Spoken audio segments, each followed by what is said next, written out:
Our next panel is about the new innovator's dilemma. And we'll talk about the challenges and the opportunities for entrepreneurs who are entering the education market. Our moderator today, who is getting all wired up, and then he'll do a tap dance or so. What is it, Ben? What are you going to do today? It's Ben Wallerstein, who's the co-founder of Whiteboard Advisors. Ben is going to be leading our discussion. And he will be able to introduce all our panelists today, so you'll get to meet them as well and get to hear some great perspective.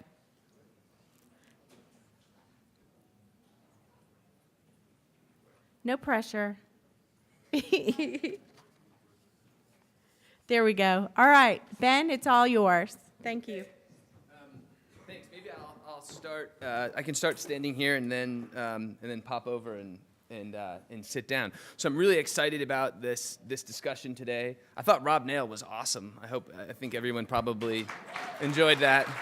And I think it set a really interesting stage for this discussion, because so much of the innovation, breakthrough ideas and technologies that Rob discussed ultimately bump up against regulatory and political pressures in order to scale. So I live in Washington, D.C. I'm a lawyer by training. I co-founded this little business called Whiteboard Advisors that specializes in advising innovative companies and technologies on policy issues. So there's a recurring theme here. Maybe I'm a little myopic and sort of like self-serving in that regard, but I guess that's part of these panels, right? So, but really thrilled to have the opportunity to moderate this discussion today with three of what I think are some of the most exciting and transformative businesses in education, and Mike Moe, who is sort of like the dean of education investors. He's been a promoter and a proponent of education reform and innovation since back before that was cool. I think rather than, as cool as it is now, but rather than sort of introducing everyone piecemeal, I think it might be more fun and beneficial to just sort of jump into the discussion. And I'd love to just start with you, Daniel. Rethink is kind of an interesting business. So in the education space, people often complain about the complexity and sort of interdependencies in selling into 15,000 autonomous school districts around the country, the broken procurement systems, the political implications. Your business actually started out as more of a direct-to-consumer business, and you've made somewhat of a pivot and are now scaling across institutions really successfully. So I'd love for you to tell folks a little bit more about what Rethink does, the sort of origins of the business, and how you ended up making this shift from a more of a direct-to-consumer business into something that's scaling institutionally.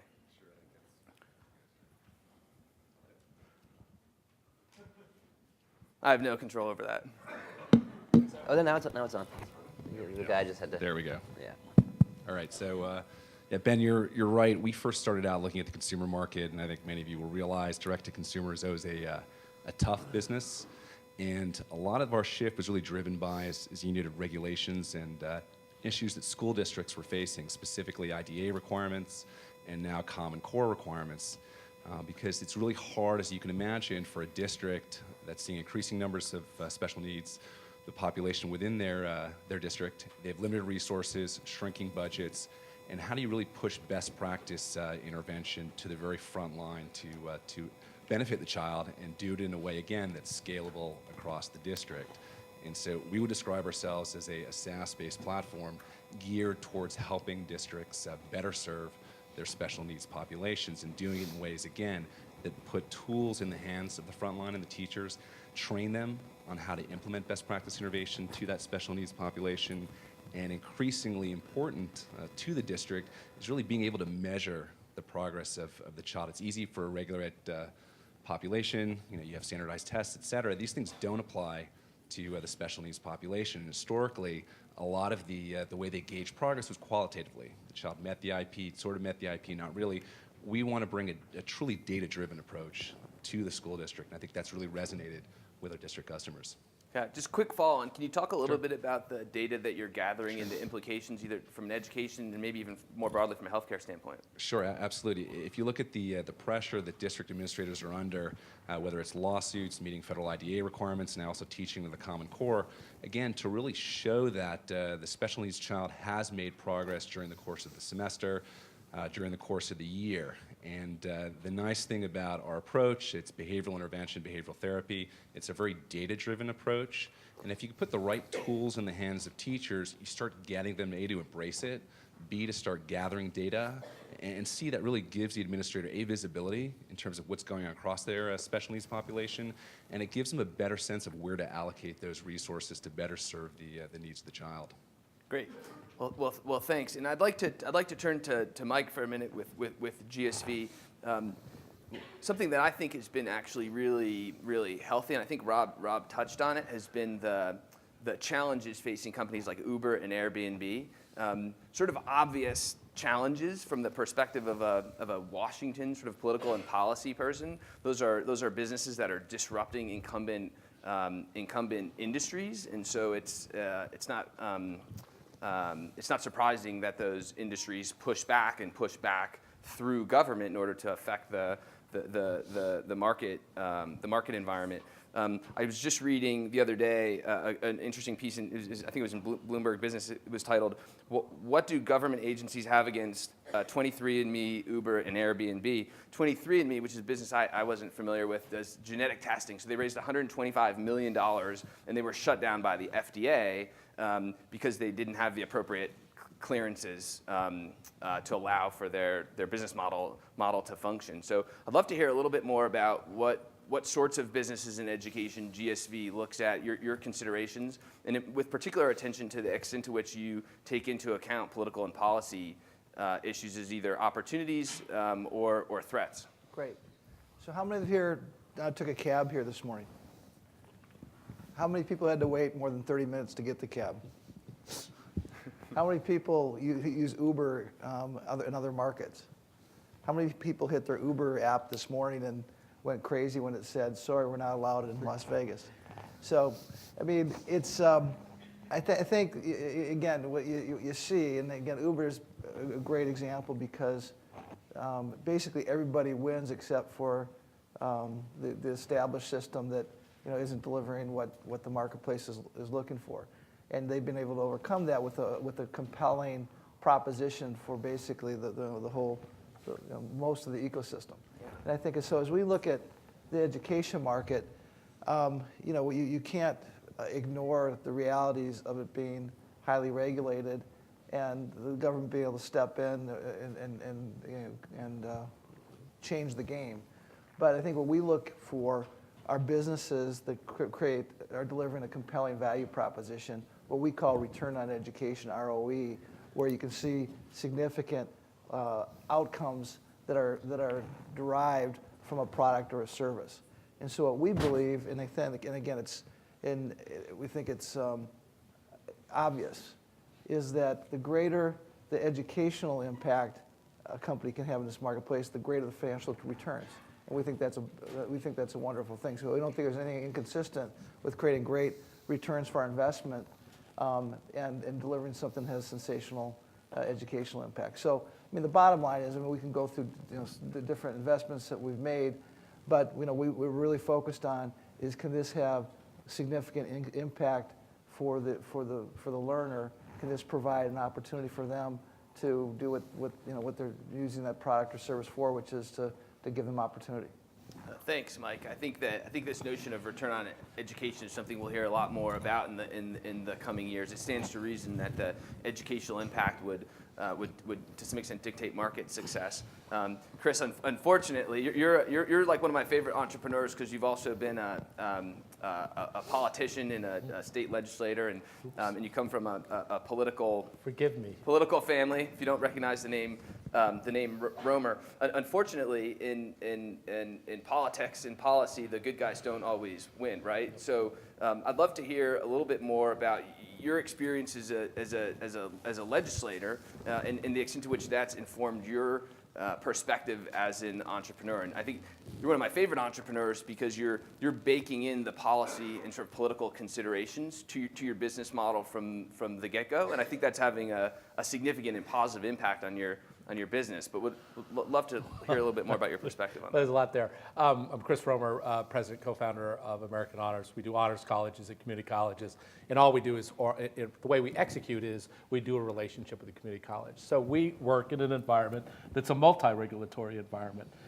As a state senator, I remember going in early on, and in fact, that's how we got to know each other, where I almost destroyed one of your companies with a smart bill that I had. I started with the idea that I'm going to go in and help the world. Cleared that up. Yeah, you won that one, thank goodness. But about 2 years in, I finally realized that every day I'd go to the state capitol and say, "Dear Lord, may I please do no harm today?" Because there's nothing worse than a state senator with a good idea and actually the votes to pass it, or a bad idea and the votes to pass it. And so you got to be really careful. So when you think through Uber, who's working primarily through a public utility commission, pretty steady group. It regulates, obviously the utility companies and all those things, and there comes in this disruptive technology. Okay, well, if I'm Uber, at least I know one level of which I have to deal with it. Now come into the education marketplace, and you start to look at the issues related to Title IV, the federal government, the state government, the accreditors, and you start to understand that the complexity of dealing and managing as a small company with not just one, but multiple layers of regulation make this a very complicated thing to do. So as we thought about trying to do a public-private partnership model, one of the things we tried to do is, to the best of our ability, try to think through where is this going to go. Regulators by nature are very awkward in places that are very fast changing. And so in regulating the public utility industry, when they tried to deregulate, it was a lot of chaos. Now it's kind of calm again. I think the challenge right now is the low knowledge within state capitals and governor's offices of the intertwined relationship between accreditors, state policy, and the Department of Ed. And I think if you actually ask, I was vice chair of the Senate Education Committee, if you ask the average state senator, what is the implication of these three different cross-current places, I don't think they really truly know how much it adds a very high barrier to innovation at this point in time. It's just a reality that's something as an industry we have to address. Does that help? Yeah, I think it's a great perspective. And Jake, one of the things I've always admired about General Assembly is the extent to which you've created a business model that was responsive to the needs of consumers and to the educational needs of people who maybe have already received their bachelor's degree but are leveling up in the workplace or need to learn new skills. I think while on the one hand, there's a real need and importance in developing business models that take into account the political and regulatory environment, there's an inherent risk there as well, right? Which is you could wind up catering to old models and stymieing innovation. And I think you've really created a platform in a business that's operated in and around the historic environment. I'd love to. Well, thank you, Ben. Yeah. So I'd don't worry. We're going to get to some tougher stuff in a minute. But let's love to hear a little bit more about just sort of how General Assembly started, because this wasn't necessarily the original idea. How did it evolve, and how are you beginning to encounter the regulatory environment now? So General Assembly's vision is to build a global community of individuals empowered to pursue work they love. And we do that by giving them skills, community, and opportunity. And we now have campuses, all over the world, not just in the United States. We're in New York, San Francisco, LA, Boston, DC, London, Hong Kong, and Sydney. Usually I leave one out, but I think I got them all this time. And so we get to face a lot of different interesting regulatory issues, cultural issues around education. What's funny is when we started this, that vision of a global community was still at our core. We were just building a community of entrepreneurs. And what happened is we had this room, we were like sort of cheekily calling it a classroom because we wanted it to feel like a college campus. And we started just offering a few classes just to see what would happen. And to our surprise, they would just sell out like day after day, week after week, to the point where we had this one classroom in New York that we were running 60 class sessions a month by 6 months after we had started doing this. And so all of a sudden, this idea of a community started to shift a little bit. And we started to ask ourselves, why is this happening? Like, where is the resonance? And I thought about my own past, being sort of a lost and lonely 20-something, looking for direction in my career, going to business school and seeing the sort of the large tax that like those institutions can take to sort of be a middleman between the labor market and people who want to level up in their career. And sort of had this like insight that the business we were doing, which was just having like one-off classes, was not a very good business. It's like going to the movies or like having like an off-Broadway theater. Like, it's not a great business. But when I started to look at other models that had been successful, what I realized is that that's because, if you think of it as a media business, if you think of it as sort of a transactional business, education is one of the worst businesses in the world. But the reality is the places that are successful... Can we quote you on that? What? Can we quote you on? We'll quote you on that one.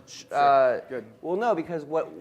We'll share that with prospective investors. Media, no, this is fine. That's actually fine because the truth is that what education is at its best is an investment business. Yeah. It's like Fidelity. It's like Vanguard. When you talk about ROE, we are actually more explicit. We talk about ROI, right? And that's because we're dealing with adults who are looking to level up in their career and their economic earning potential. Right. Our obligation at the end of the day is to have them have a great return on their investment. And so... we think of what we do as building a platform for investment. Our obligation to our students goes way beyond the time they're in the classroom. It's going to go for years afterwards. We're building what's going to be one of the most largest and dynamic alumni networks in the world, focused on design, technology, and business. And so if you think about it from an investment perspective, it totally makes sense that it's regulated, right? The SEC exists for a reason. Now, the problem with it is that that entire regulatory body has not been particularly focused on ROI or getting good returns on investment for the investors. Right? They've been essentially, and I like to sort of compare it to the housing bubble and sort of the government sort of misguided notions of subsidizing loans in order to sponsor home ownership that sort of led to this inflated system that has a lot to do with the fact that you have this third party injecting tons of capital into the system that's then sort of encouraging people to spend way beyond their means, not ask really good questions about what's a good investment, what's a bad investment.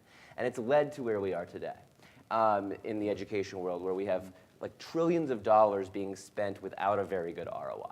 Yeah. And as a society, and if we look at like the nation's GDP and how we're investing our dollars, it's a crisis on the level of healthcare in how much of society's resources are being deployed without a good return.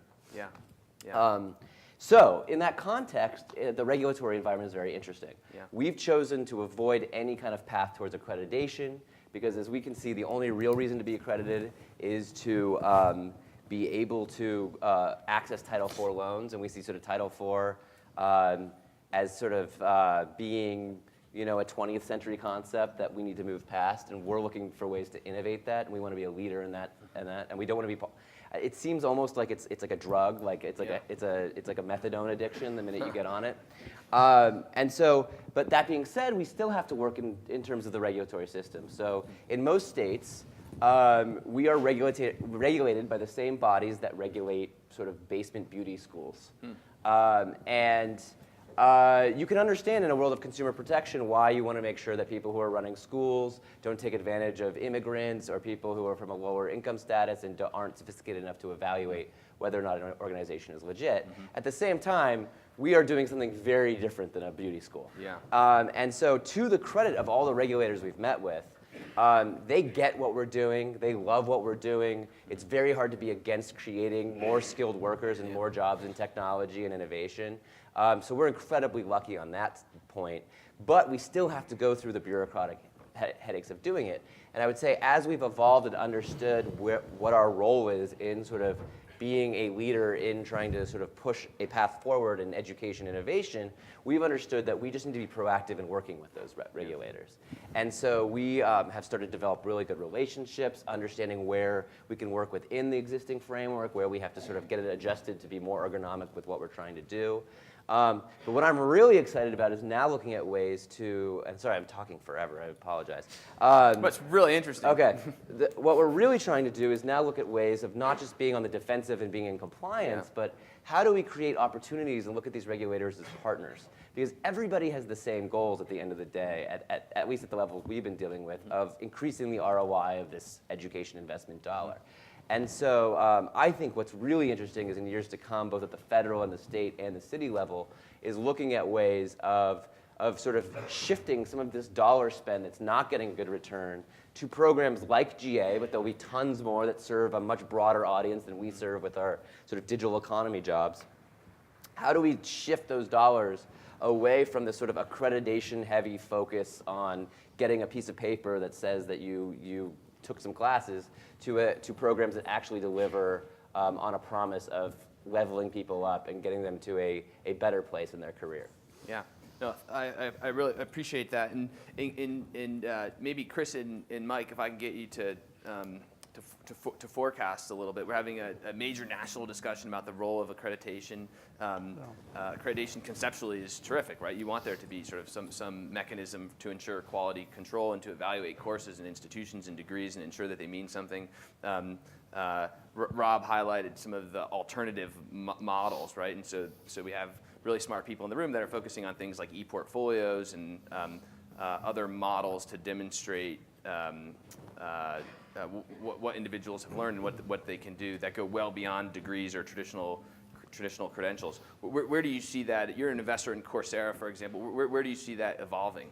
Well, just I'd like to jump on something that Jake said, and just so to kind of put an exclamation point behind it. What he calls ROI is what I call ROE. It's just more of a marketing point. Got it. Right? I mean, that for us, and that, I think it's the same exact idea, which is the people are spending money, and what to provide them with opportunity. And so, how do we quantify? If I'm going to spend money for a course, what is that going to do for me? Right. And I think the more transparency and the more we link that, as opposed to the inputs, that's going to be a big acceleration. Something else, I guess. As we, I made this point last night, and I kind of, the idea of accreditation, as you said, is a good concept, but that as being the sole mark that says that is really what you're paying for, I think is absurd. So if I think if accreditation was a stock, I'd short it, and it's because I do think it's only one piece of this comprehensive discovery of what somebody knows. And so we got another concept that we call is knowledge as a currency, and the whole idea that it's what you know, not where you go. It's about knowledge, not college. And so being able to show this ability, what you're doing is trying to get the opportunity to provide yourself with a knowledge skill set that allows you to be valuable, in the marketplace that we exist in. So Coursera, I think, is it's a very disruptive idea that's very early, but in 24 months, they've got over 5.5 million students that have taken a course from Coursera, which is when you get 5.5 million people do anything, they're onto something. So basically, supply is induced demand.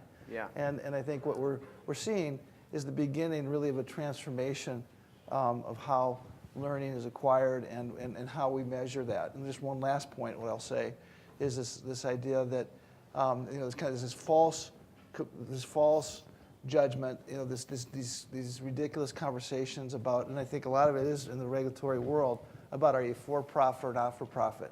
I mean, how ridiculous is that idea? I mean, it should really be about no labels. It's whether you're for profit or not for profit, do you deliver an ROE or not?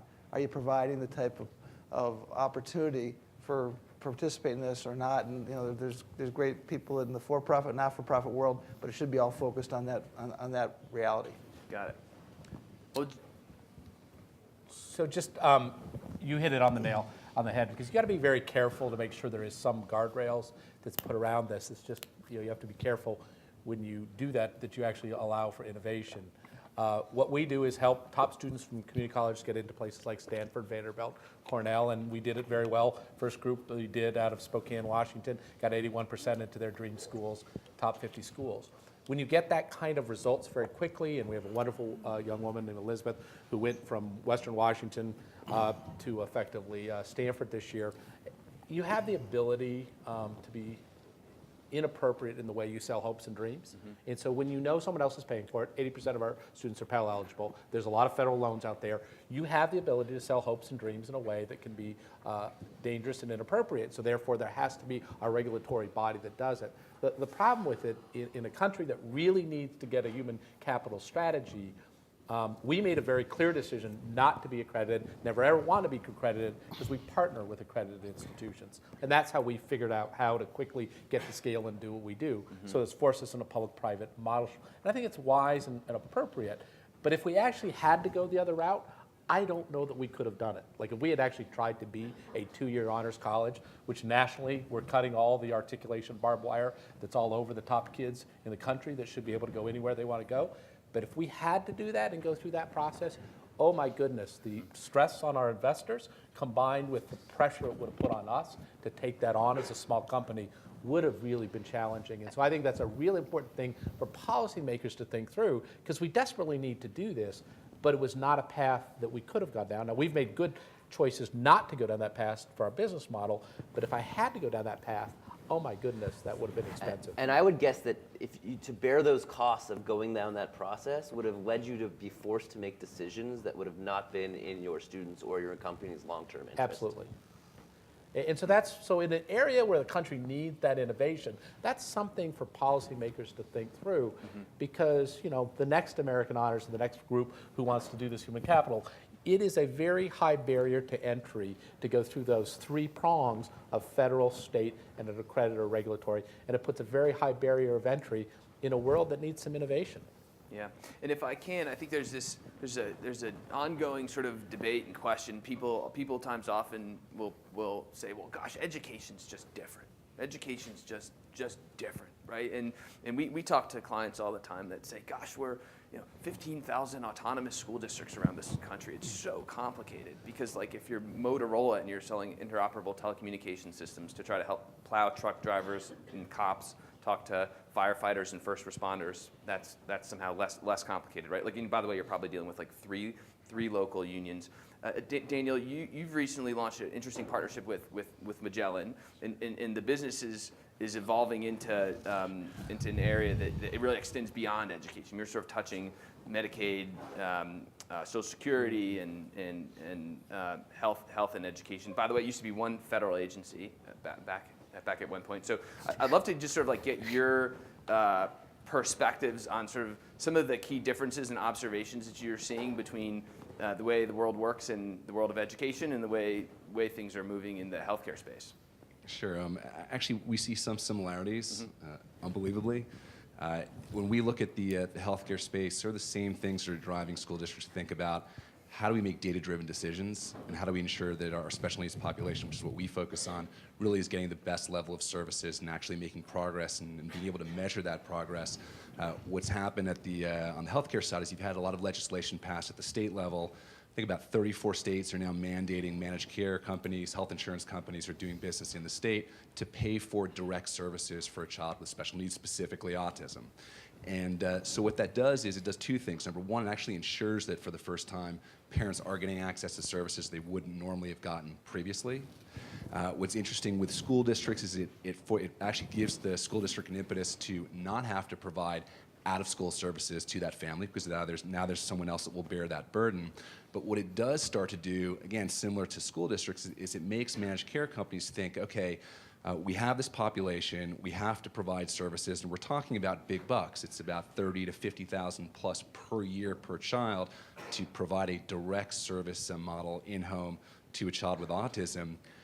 How do we use data? How do we gather data to start making the right kinds of decisions, the right kind of protocol decisions, the right kinds of risk management decisions? And I don't know if for those of you that are familiar with the healthcare space, you look at companies like an Active Health, which is part of Aetna, which does disease management in areas like cancer, diabetes, cardiac disease, but nothing like this currently exists in behavioral health. And even though our focus to date really has been on the education market, we've started to attract the attention of some of the large managed care companies looking at the data, the potential for data analytics capabilities through our platform. So even though they're 2 totally different markets, being able to make data-driven decisions, which is relatively new in the special needs space, becomes incredibly important. And being able to do the same now in the health insurance and the managed care space becomes incredibly important from a cost perspective as well. And again, also to ensure that the right levels of services are being delivered to children. So we actually do see a lot of similarities between. They're both third-party payer systems, right? So. Yeah, what's interesting is we don't actually have to work around the regulators. We take advantage of regulations that exist. And that actually allows us to play within that and add value to the parties that are subject to those regulations. Yeah. And then, Chris, I'm curious, as a legislator, how would you contrast the degree of sophistication between, say, the education lobby and the lobby promoting like payday lending, or right? Like, this is the point. Is like this is an issue I know that's been near and dear to your heart, but you know, is education advocacy sort of getting the job done? Thank you for choosing that and not medical marijuana, because I appreciate that. You I'm from Colorado, and I actually helped regulate both payday lending and medical marijuana, and I'll speak about payday lending for good reason.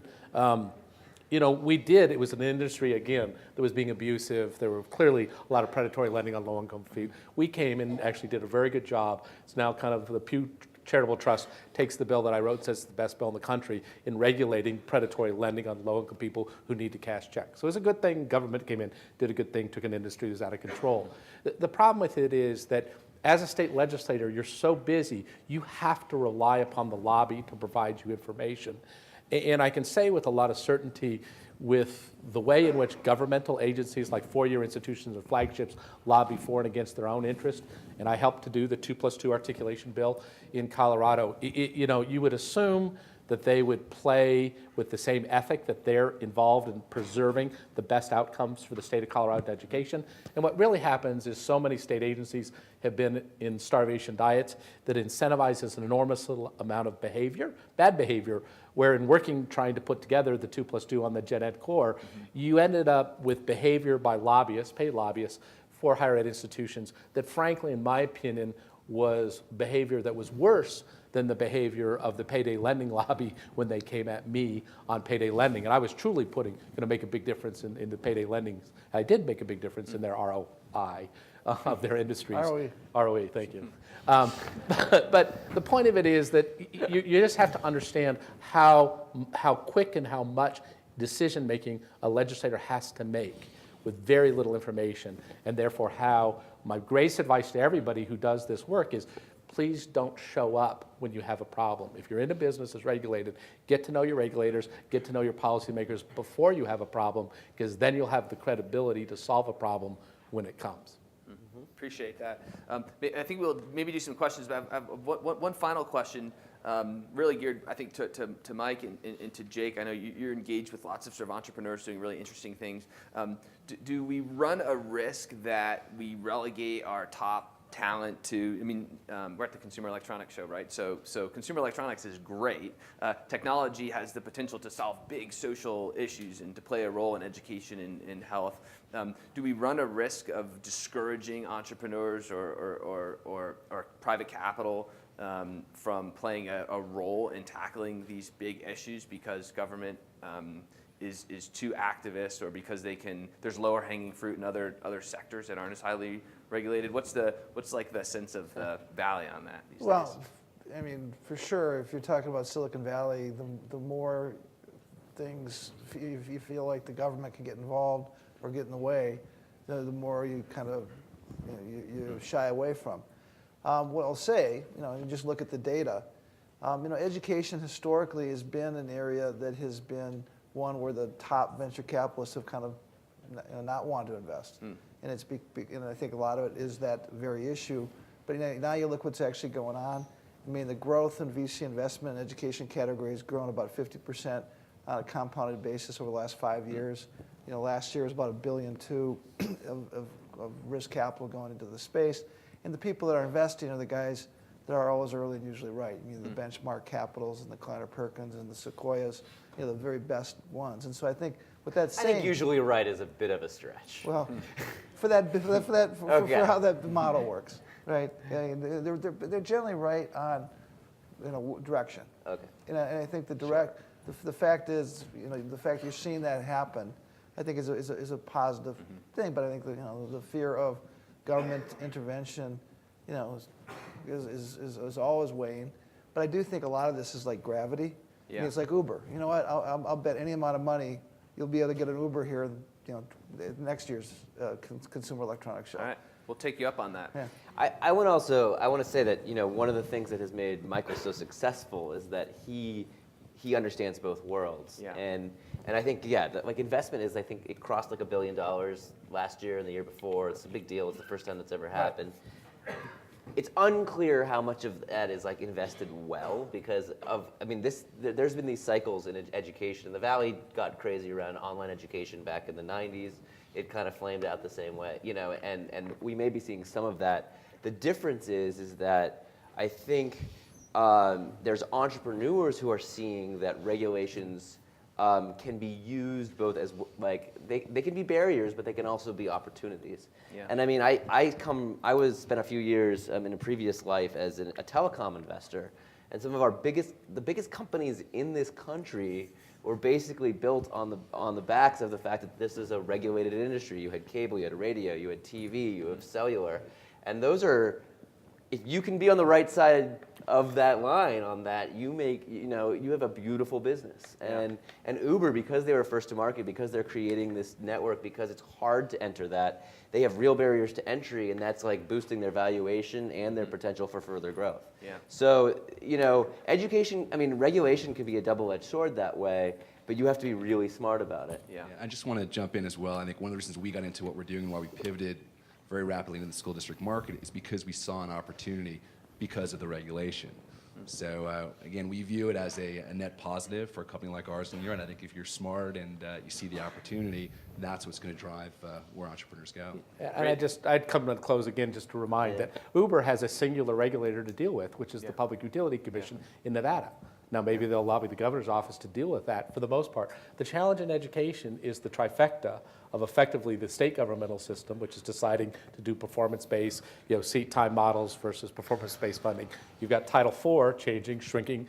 Pell-eligible students now only have 12 semesters, and then you have accreditors. And so I think it's really important to remember, and as policymakers and as a community, you really have to manage the complexity of having multiple stakeholder regulatory bodies, not a singular body, which somebody like the FCC or the SEC or the Public Utility Commissions. And I think that's a real statement for this community to get its arms around, is multiple regulators have to coordinate and have to understand each other. And I can guarantee you the number of times as a state senator I thought about the accreditors was probably 2 to 3 times in 4 years. Huh. And that's an issue that needs to be dealt with.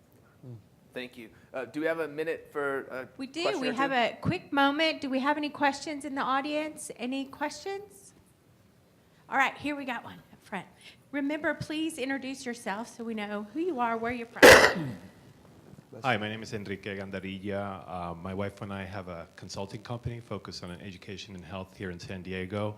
I haven't heard anybody talk about unions, and that's kind of like the elephant in the room or the gorilla in the room. Do you have anything to say about that?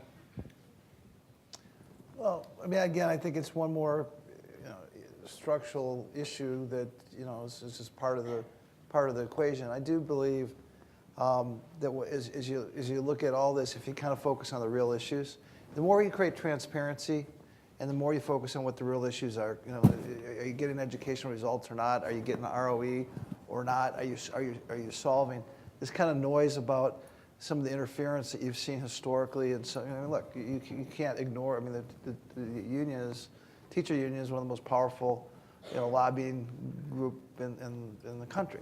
So you can't just say, well, they're irrelevant. But I do think sort of the trend and the overwhelming reality that people know we need innovative solutions to solve what is arguably our nation's biggest issue. I think that sort of becomes a sideshow in my view. I would just encourage engage. We'll all be at 9 campuses, 1,000 students this fall. About 5 of those will be in unionized environments, 4 will not be in unionized environment. Very first client I got was in Spokane. Very first meeting I had was with the Board of Trustees, the community college, and the union president. And that's where I started.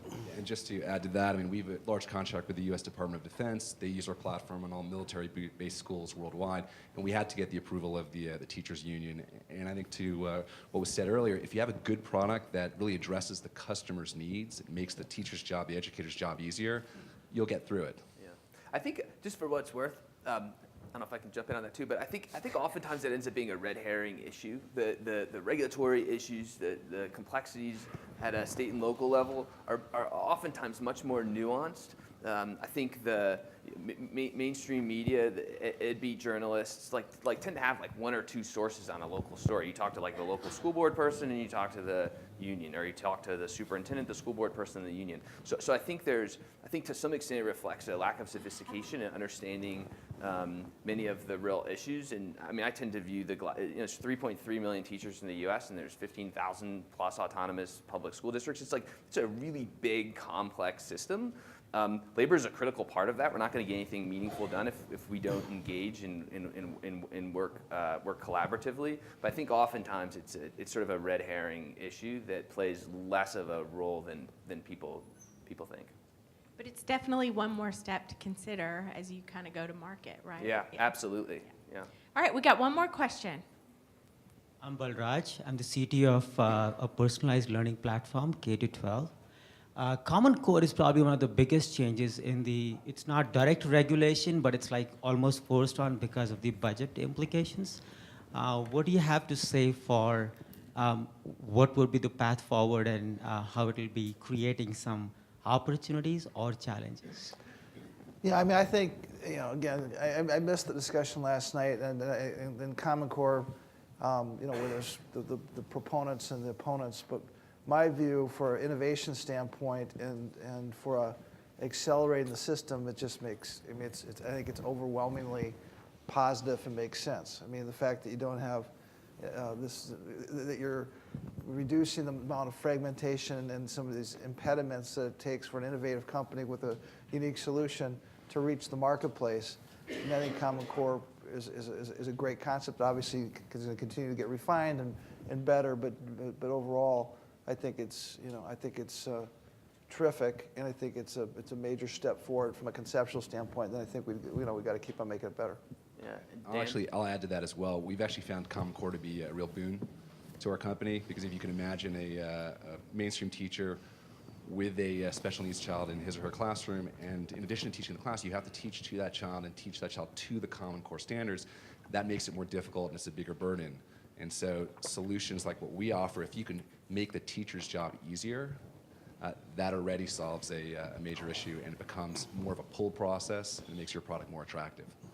So, I mean, just briefly, I think one of the most tough things that we see is really talented, low-income students who really are and should be honor students contributing to the human capital of this country, who unfortunately are not math ready when they get to college. And so I have great expectation, and I think it's going to stay. I think it's going to be hard, but it's coming. It's enormously important to get the remediation out of, and given the community colleges we deal with, unfortunately, they have learned to specialize in remediation, not in moving students forward in their higher ed degrees. And so I think getting the Common Core to that point is going to be enormously important, because this country, half the students in this country in higher ed are in community colleges, and those students need to be at the table to get this human capital to where we can hit those charts on innovation in this world. And the Common Core has got to get them college ready by the time they hit the higher ed institutions, or this funding thing isn't going to work. Well, awesome. I think we're out of time. Thank you for the terrific questions, and big thanks to our panelists.